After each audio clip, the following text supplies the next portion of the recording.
अस्सलाम वालेकुम। आज हम क्वेश्चन नंबर 6 से स्टार्ट करेंगे। लास्ट वीडियो के अंदर हमने क्वेश्चन नंबर 5 कर लिया था और टोटल जो है वो 15 पार्ट्स उसके अंदर कवर किए थे। तो आज जो है वो क्वेश्चन नंबर 6 हम कंप्लीट करेंगे। और क्वेश्चन नंबर 6 क्या है, देखें। क्वेश्चन नंबर 6 जो है वो बेसिकली हमें एक इस तरह की जो लीनियर इक्वेशन है इसको हमें रिड्यूस करना है स्लोप इंटरसेप्ट फॉर्म के अंदर, टू इंटरसेप्ट फॉर्म के अंदर और परपेंडिकुलर फॉर्म के अंदर। ये तीनों फॉर्म्स हमने क्वेश्चन नंबर 5 के अंदर देखी थी, ठीक है। और स्लोप इंटरसेप्ट फॉर्म तो हम शुरू से ही करते हुए आ रहे हैं, टू इंटरसेप्ट फॉर्म भी जो है वो हम करते हुए आ रहे हैं, परपेंडिकुलर फॉर्म भी जो है वो हम करते हुए आ रहे हैं, ठीक है। तो हम इसको कोशिश करते हैं करने की। देखें, पहला जो पार्ट है वो है स्लोप इंटरसेप्ट फॉर्म, ठीक है। स्लोप इंटरसेप्ट फॉर्म सपोज़ कर लें कि आपके पास ये वाली जो इक्वेशन है इसको मुझे स्लोप इंटरसेप्ट फॉर्म बनाना है, ठीक है। तो मैं क्या करूँगा, 3x + 4y - 12 बराबर है 0 के। अब मुझे ये बताएं कि जो स्लोप इंटरसेप्ट फॉर्म होता है वो याद रखें कि y = mx + b होता है। तो इट मीन्स दैट कि यहाँ पे y होना चाहिए। तो मैं इसको क्या कर रहा हूँ, 4y सिर्फ यहाँ पे लिख रहा हूँ, बाकी सारी वैल्यूज़ को इधर, यहाँ पे 3x को इधर लिख रहा हूँ, -3x, -12 को इधर लिख रहा हूँ, +12। और यहाँ पे जो y की वैल्यू होगी ये इसको मैं अलग कर रहा हूँ, 4 को इधर ला के डिवाइड करूँगा। तो -3x/4 हो गया प्लस 12/4 हो गया। यहाँ पे ये कैंसिल आउट नहीं होगा, तो -3/4x प्लस 4×1 4 3×12। तो यहाँ पे 3 आ गई वैल्यू। तो y = -3/4 x + 3। यहाँ पे बेसिकली जो है m की वैल्यू हो जाएगी -3/4 और b की वैल्यू हो जाएगी 3 के बराबर।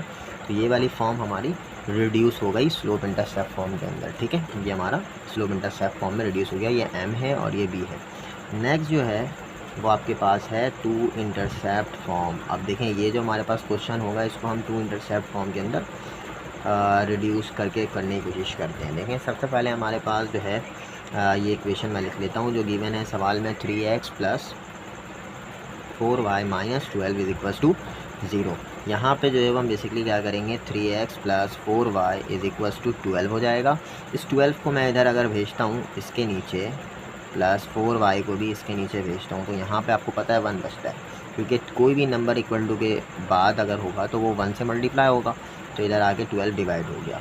फिर ये मैं क्या करता हूँ, x को फ़िलहाल मुझे जो हमारे पास टू इंटरसेप्ट फॉर्म होता है x/a + y/b = 1। a जो है वो x इंटरसेप्ट है, b जो है वो y इंटरसेप्ट है। तो इस केस के अंदर जो 3 होगा x के साथ जो मल्टीप्लाई हो रहा है, वो अगर मैं इसको नीचे लेकर के आऊँ लाइक दिस, तो ये इस फॉर्म में आ जाएगा, ठीक है। प्लस y/, ये 4 इस 12 के नीचे आ जाएगा, = 1। ये अगर हम अगेन वापस अगर हम जाते हैं तो 3 को हम ऊपर लेके जाते हैं, x से मल्टीप्लाई करते हैं, 4 को ऊपर लेके जाते हैं, y से मल्टीप्लाई करते हैं। तो यहाँ पे आप कैंसिल आउट करते हैं, 3 × 3 3 4 12, 4 × 4 4 3 12। तो यहाँ पे x/4 आ गया प्लस y/3 आ गया = 1। This is basically our two intercept form. Here we have a बराबर होगा 4 के बराबर और b बराबर होगा 3 के बराबर, ठीक है। नेक्स्ट जो हमारे पास पार्ट है वो है परपेंडिकुलर फॉर्म। अब इसके अंदर जो है वो बेसिकली हम क्या करेंगे, परपेंडिकुलर फॉर्म या फिर हम क्यों कह सकते हैं कि नॉर्मल फॉर्म। अच्छा, देखिए, नॉर्मल फॉर्म जो है वो हमने किया हुआ है, हमें ये बात मालूम है। सबसे पहले मैं इस इक्वेशन को उतार लेता हूँ कि 3x + 4y - 12 बराबर होगा 0 के, ओके। इसको मैं कहता हूँ इक्वेशन 1 है ये। और मैं यहाँ पे लिख रहा हूँ परपेंडिकुलर फॉर्म। परपेंडिकुलर फॉर्म क्या होती है, परपेंडिकुलर फॉर्म सबसे पहले हम ये देखेंगे कि यूजिंग परपेंडिकुलर, ये थोड़ा सा लेंथी काम है, परपेंडिकुलर फॉर्म, ठीक है। अब ये जो बेसिकली जो परपेंडिकुलर फॉर्म है वो हमारे पास होगा x cos alpha plus y sin alpha = p। ये मुझे मालूम है कि ये हमारे पास क्या होगा, परपेंडिकुलर फॉर्म होगा, ठीक है। अब इस केस के अंदर मुझे जो है बेसिकली एक जनरल फॉर्म मुझे लेनी है, सही है, general form of linear equation. General form of linear equation क्या होगी, general form of using general form of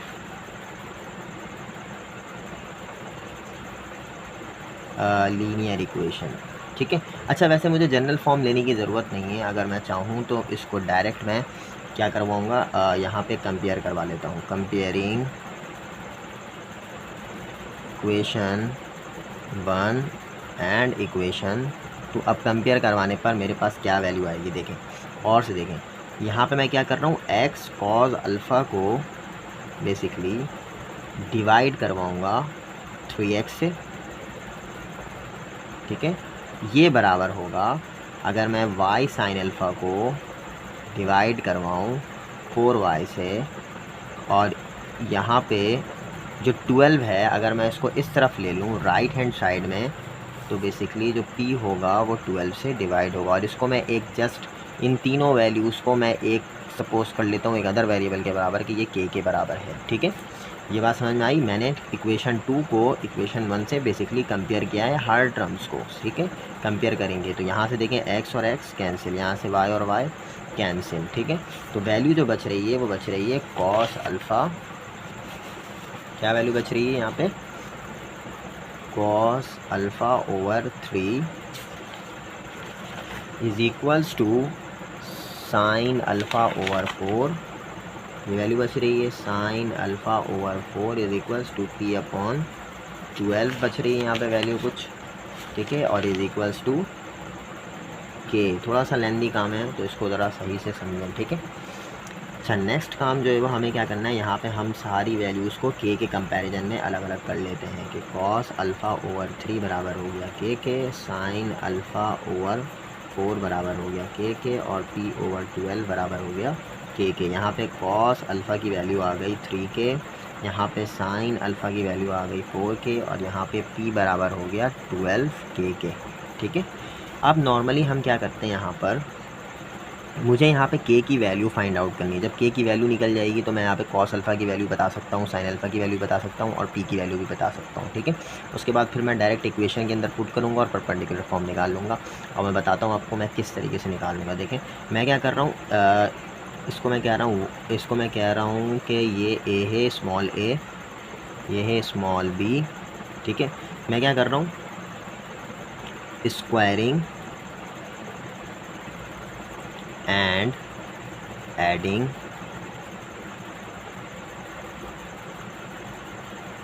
equation a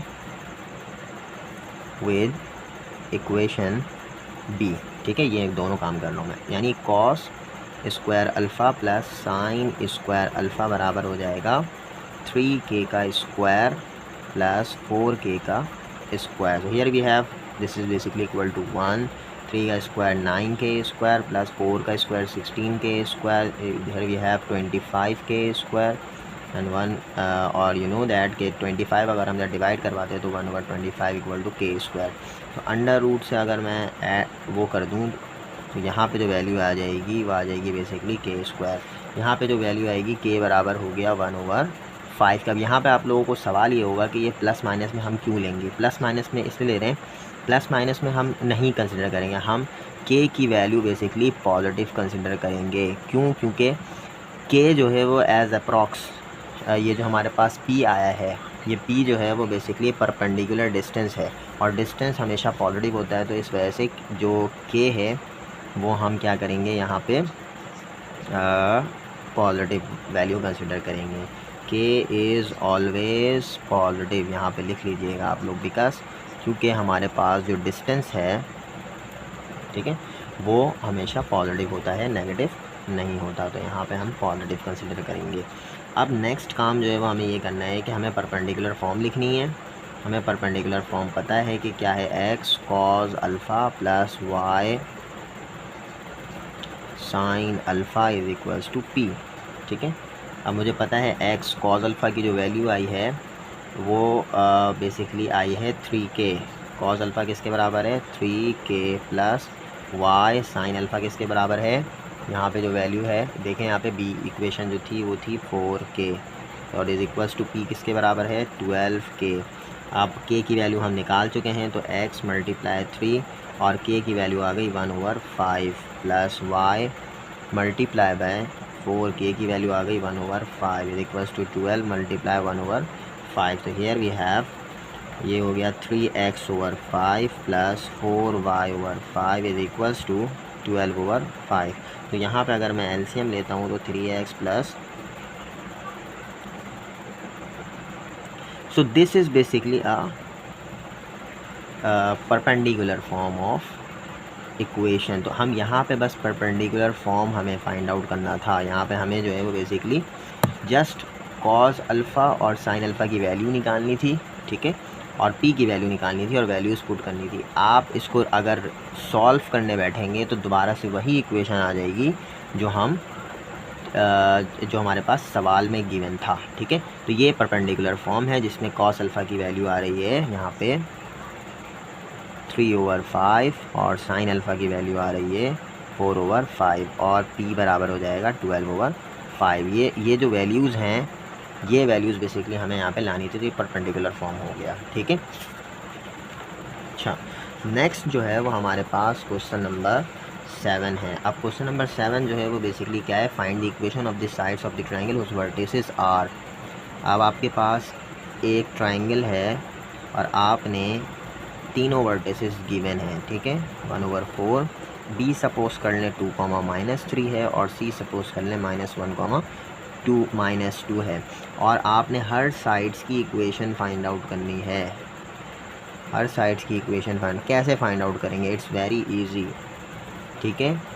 4l1 इसको मैं कह रहा हूँ, इसको l2 कह रहा हूँ, इसको l3 कह रहा हूँ। 4l1 के लिए मुझे बताएं, a जो है वो 1,4 है और c जो है वो -1, -2 है। सो हियर वी हैव, ये होगा x1, y1 और ये होगा x3, y3।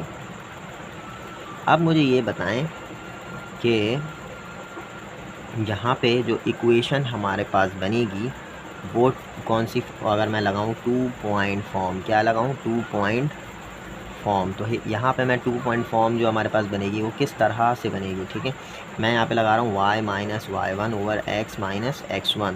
ये आपको पता है कि यहाँ पे y1 x1 हमेशा होगा, जो भी पहला पॉइंट होगा वो होगा यहाँ पे, ठीक है। और y3 - y1 ये आपका स्लोप आ गया, y3 - y1 over x3 - x1, क्योंकि हम वहाँ पे y2 - y1 और x2 - x1 लेते थे स्लोप जब हम ओपन करते थे यहाँ पे, ठीक है। तो यहाँ पे वैल्यूज़ आप रखते हैं, y - y1 की जो वैल्यू है वो है 4 ओवर x - x1 की जो वैल्यू है वो है 1 is equals to y3 - y1 means -2 minus फॉर्मूले का और y1 4 आ गया, divide by x3 - x1 means -1 minus का 1। So here we have x - 4 over x - 1 is equals to minus का 6 डिवाइड बाई माइनस का 2, minus cancel, 2 × 2 2 3 6।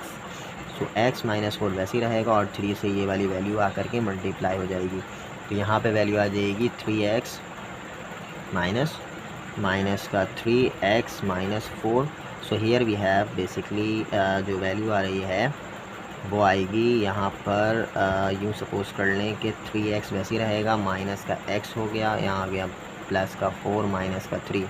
So here we have 3x, ये हो गया 2x और ये हो गया आपका 4 - 3 1। तो यहाँ पे आ गया 2x + 1 is equals to 0। This is required equation. आप इसको बस जस्ट वैसे ही रखें, ठीक है, इसको करने की ज़रूरत नहीं है।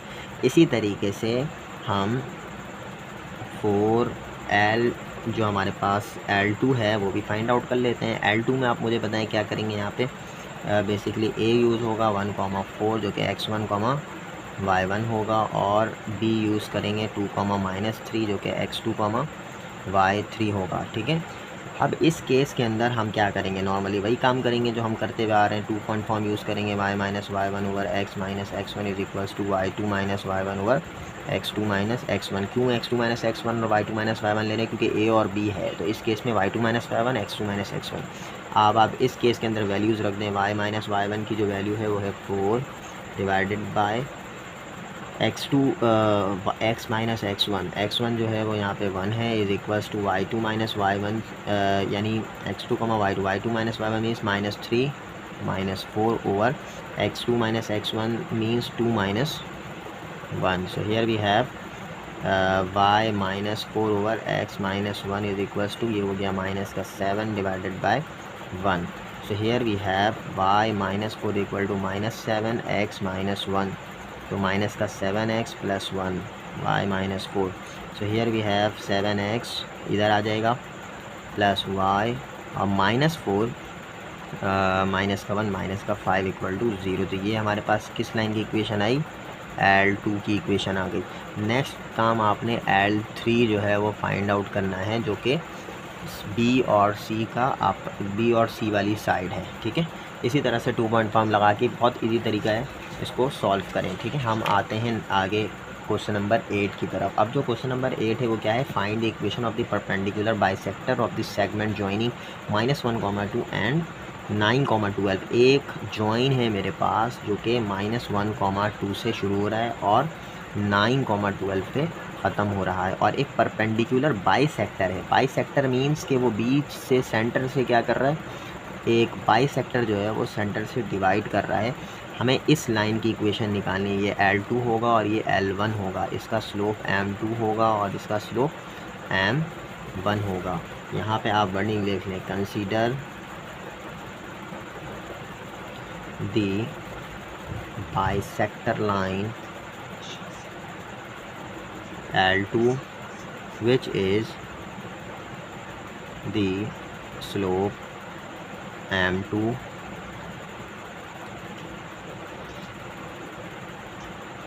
by the join of -1, 2 to 9, 12. ठीक है, इस तरह से आपने कर लेना है. अब आप मुझे ये बताएं कि हम इक्वेशन ऑफ द बाइसेक्टर कैसे निकाल सकते हैं. बाइसेक्टर मीन्स कि आपको ये पता होना चाहिए कि हम यहाँ पे बेसिकली क्या करेंगे, आप इसका मिड पॉइंट फाइंड आउट कर सकते हैं. मैं यहाँ पे सपोज़ कर रहा हूँ कि ये P पॉइंट है x, y, तो मैं P x, y निकालता हूँ. P x, y कैसे निकालूंगा, मुझे पता है मिड पॉइंट फार्मूला क्या होता है, x1 plus x2 divide by 2, y1 plus y2 divided by 2. So here we have x1 plus x2 means -1 plus 9 divided by 2, 2 plus 12, 2 plus 12 divided by 2. So here we have 8 divided by 2, 2 plus 12, 14 divided by 2 हो गया. यहाँ पे जो value आएगी वो आएगी 4, 7. ये आ गई P x, y, ये वाली, ये पॉइंट आ गया हमारे पास P x, y. ठीक है, जहाँ से वो बाइसेक्ट हो रहा है, डिवाइड हो रहा है या बीच से डिवाइड हो रहा है. बाइसेक्ट का मतलब है सेंटर से काटना, सेंटर से डिवाइड करना. ठीक है, नेक्स्ट हम जो है वो बेसिकली M1 फाइंड आउट करेंगे. Finding M1. ठीक है, M1 क्या होगा, y2 माइनस y1 ओवर x2 माइनस x1. ये आपको मालूम है, यही 2 पॉइंट्स होंगे. यहाँ से y2 माइनस y1 मीन्स के 12 माइनस 2 हो गया डिवाइडेड बाई 9, बीच में फॉर्मूले का माइनस और माइनस का 1, x1 होगा. So here we have 12 minus 2, 10 divided by 9 plus 1. Here we have 10 divided by 10. जो स्लोप आएगा वो 1 के बराबर आएगा. ठीक है, M1 आपके पास 1 के बराबर आया. अब मुझे बताएं, अगर मैं फाइंडिंग M2 करूं तो इस केस के अंदर मैं क्या करूंगा, if 2 lines are parallel perpendicular, 2 lines are perpendicular, अगर 2 लाइंस आपस में क्या हैं, परपेंडिकुलर हैं, तो हम क्या यूज़ करेंगे, M1 multiply by M2 equal to -1. So here we have, हमें M2 फाइंड आउट करना है बेसिकली, तो -1 ओवर M1 आ जाएगा और M1 की वैल्यू आई है -1 ओवर 1. इट मीन्स दैट ये -1 हो गया. M2 किसके बराबर आ गया, -1 के बराबर आ गया. अब मुझे जो है वो बेसिकली ये इस लाइन की, ये वाली जो लाइन है इसकी इक्वेशन फाइंड आउट करनी है. Find the equation of the perpendicular bisector. ठीक है, तो मुझे पता है इक्वेशन निकालने के लिए एक पॉइंट आपको पता होना चाहिए और एक स्लोप पता होना चाहिए. तो हम यहाँ पे यूज़ करेंगे पॉइंट स्लोप फॉर्म. यहाँ पे मैं यूज़ करूँगा y minus y1 is equals to M2x minus x1. M2 क्यों ले रहा हूँ, क्योंकि बाइसेक्टर लाइन का स्लोप हमने M2 यूज़ किया था, और x1 y1 जो हमारे पास पॉइंट है वो मैं लूँगा वो P पॉइंट, जो कि हमने अभी फाइंड आउट किया है, जो यहाँ पे जो फाइंड आउट किया 4, 7, इसको मैं निकाल रखूँगा यहाँ पे 4,7। तो यहाँ पे y माइनस y1 जो है वो 7 है, m2 की वैल्यू -1 आ गई, x माइनस x1 बराबर आ गया 4 के। तो here we have y minus 7 equal to minus का x प्लस का 4। तो यहाँ पे x इधर आ जाएगा प्लस y माइनस का 7 और माइनस का 4 इक्वल टू 0। तो x plus y minus 11 is equal to 0। This is required equation of the bisector line segment joining -1, 2 and 9, 12. And the last question is question number 9. This is very interesting question. तो हम इसको समझने की कोशिश करते हैं। देखिए यहाँ पे क्या कह रहा है, the x intercept means a of a line is reciprocal of its y intercept means b and the line passing through 2, -1 find its equation। ठीक है। अब इस केस के अंदर बेसिकली होता ये है कि हमारे पास एक x एक्सिस है और एक y एक्सिस है, और एक लाइन जो है वो बेसिकली क्या कर रही है, कट कर रही है x एक्सिस को भी और y एक्सिस को भी, लेकिन एक कंडीशन गिवन है। तो यहाँ पे लिखूँगा मैं कि लेट द इक्वेशन ऑफ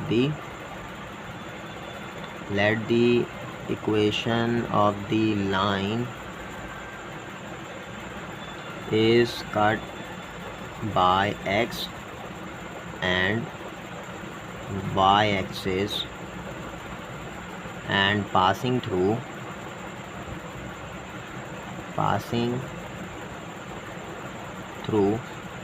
2, -1। ठीक है। हाँ, अकॉर्डिंग टू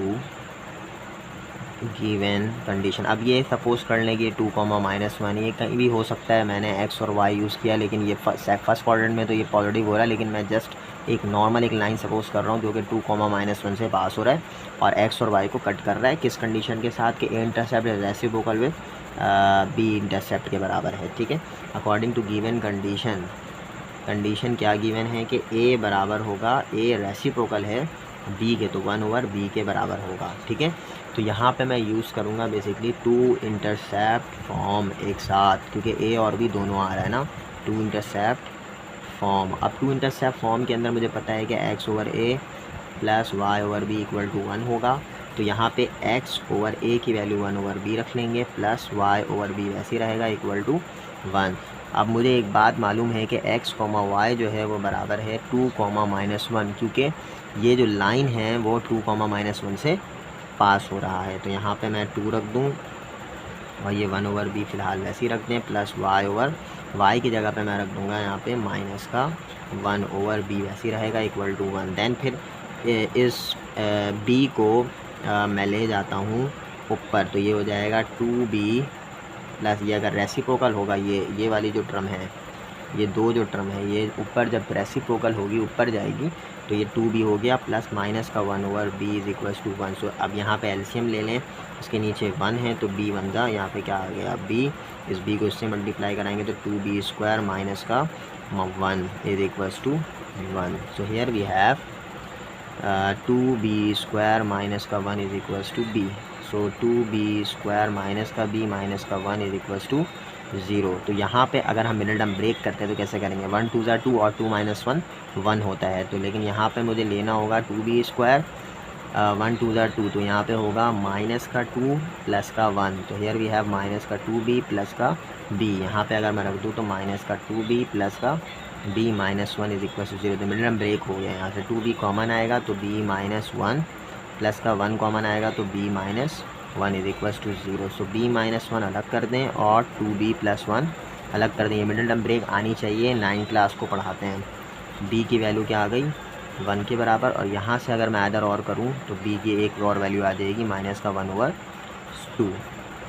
ठीक है। यहाँ पे 2b की वैल्यू आ गई और इसको मैं कह रहा हूँ कि इक्वेशन नंबर ये 1 है। देन फिर मैं इक्वेशन नंबर 1 यहाँ पे यूज़ करता हूँ। ठीक है। Equation number 1, so equation number 1 जो थी मेरे पास वो थी कि a बराबर है 1/b के। ठीक है। और a की अगर मैं वैल्यू निकालूँ, b की दोनों वैल्यूज़ रखूँ, b की एक वैल्यू आई थी 1 और एक वैल्यू आई थी -1/2। तो यहाँ पे एक वैल्यू अगर मैं 1 रखूँ तो हेयर वी हैव b बराबर है 1 के, तो a की वैल्यू भी क्या आ गई 1 के बराबर। तो यहाँ पे आप पॉइंट बना के रख सकते हैं, चाहे तो पॉइंट बना के रख दें या फिर आप डायरेक्ट सॉल्व कर लें, ठीक है। यहाँ पे मैं रख रहा हूँ टू इंटरसेप्ट फॉर्म यूज़ कर लेता हूँ यहाँ पे, सही है, ताकि इक्वेशन बना लूँ। पहली इक्वेशन b इक्वल टू 1 पर, ठीक है, जिसमें a की वैल्यू 1 आई है। तो x over a plus y over b is equals to 1। तो यहाँ पे x ओवर a भी 1 प्लस वाई ओवर b की वैल्यू भी 1 इज़ इक्वल्स टू 1। सो यहाँ पे आ जाएगी value x plus y is equals to 1। This is first equation. Then फिर मैं अगेन इक्वेशन नंबर 1 यूज़ करता हूँ फॉर b की वैल्यू, जो सेकंड वैल्यू थी वो थी -12, ठीक है। तो यहाँ पे -12 लिख करके मैं सॉल्व करने की कोशिश करता हूँ। देन यहाँ पे b की वैल्यू क्या आएगी, -12, ठीक है। तो यहाँ पे मैं b की वैल्यू -12 थी, तो a बराबर होगा 1 ओवर b के इक्वेशन नंबर 1, ठीक है। तो a की वैल्यू आ जाएगी 1 ओवर b की value -12। So here we have 2, जब ऊपर जाएगा तो माइनस का 2 हो जाएगा ये टोटल, ठीक है। और माइनस साइन हमेशा ऊपर आ जाता है और 2 ऊपर चले जाएगा। और यहाँ पे हमारे पास a की वैल्यू भी आ गई, b की वैल्यू भी आ गई, तो a की वैल्यू आ गई -2, ठीक है। तो यहाँ पे हम टू इंटरसेप्ट फॉर्म यूज़ करते हैं, x over a plus y over b is equals to 1।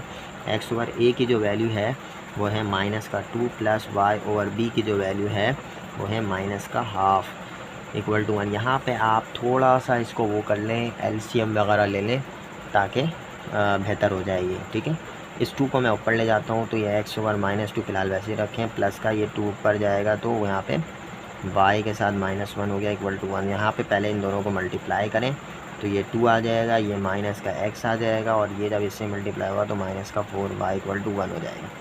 तो ये आ गया माइनस का x और माइनस का 4y equal to 2। So here we have, ये जब उधर जाएगी ये सारी वैल्यूज़, तो x हो गया, ये उधर गया तो प्लस का 4y हो गया, माइनस का प्लस का 2 is equals to 0। This is required equation of the second line. अब यूँ कह सकते हैं कि ये जो एक लाइन थी उसकी एक इक्वेशन ये बन सकती है, दूसरी इक्वेशन ये बन सकती है, क्योंकि हमारे पास यहाँ पे a की 2 वैल्यू आ रही है और b की 2 वैल्यू आ रही है, ठीक है। तो यहाँ तक जो है वो हमने क्वेश्चन नंबर 9 तक कर लिया है। नेक्स्ट वीडियो के अंदर इंशाल्लाह हम क्वेश्चन नंबर 10 से कंटिन्यू करेंगे। Thank you.